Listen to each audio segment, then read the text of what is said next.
ولایت نیوز میں آپ کا خیر مقدم ہے۔ اسلامک سینٹر برطانیہ کی بندش پر مسلمانوں کا احتجاج جاری۔ رپورٹ کے مطابق احتجاجی مظاہرین کا اس بارے میں کہنا ہے کہ برطانوی حکومت کو اپنے اہداف اور افکار و نظریات کو ہم مسلمانوں پر مسلط نہیں کرنا چاہیے اور نہ ہی مسلمانوں کے داخلی امور میں مداخلت کرنی چاہیے۔ انہوں نے اس اقدام کو انسانی حقوق اور اپنی مذہبی اور دینی رسومات کی ادائیگی کے حق کی کھلی خلاف ورزی قرار دیا۔ مسلمانوں نے فلاحی اداروں کی نگرانی کرنے والے ادارے کو مخاطب کرتے ہوئے کہا کہ ہم کیوں نماز جماعت اور دعا کے پروگرام سڑکوں پر ادا کرنے پر مجبور ہوں، وہ بھی ایسے ملک میں جو خود کو ادیان اور بیان کی آزادی کا دعوے دار قرار دیتا ہے۔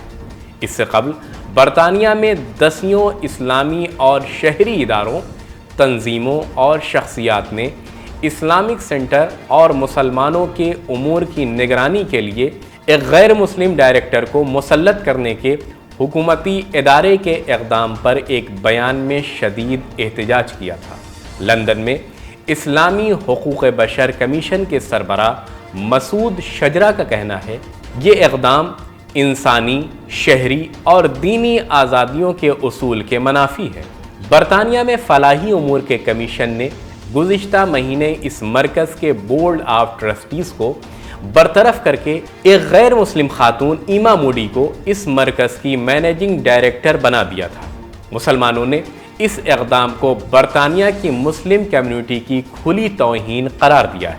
اسلامک سینٹر برطانیہ لندن میں مختلف اقوام سے تعلق رکھنے والے مسلمانوں کے لیے اپنے دینی اور مذہبی فرائض کی ادائیگی اور پروگرام منعقد کرنے کا ایک اہم مرکز ہے، جس پر خاص طور پر حالیہ مہینوں کے دوران اسلام کے مخالفین، انقلاب مخالف اور علیحدگی پسند عناصر اور اسلامی جمہوریہ ایران کے مخالفین نے پولیس کی نظروں کے سامنے حملے کیے۔ ولایت نیوز میں آج اتنا ہی۔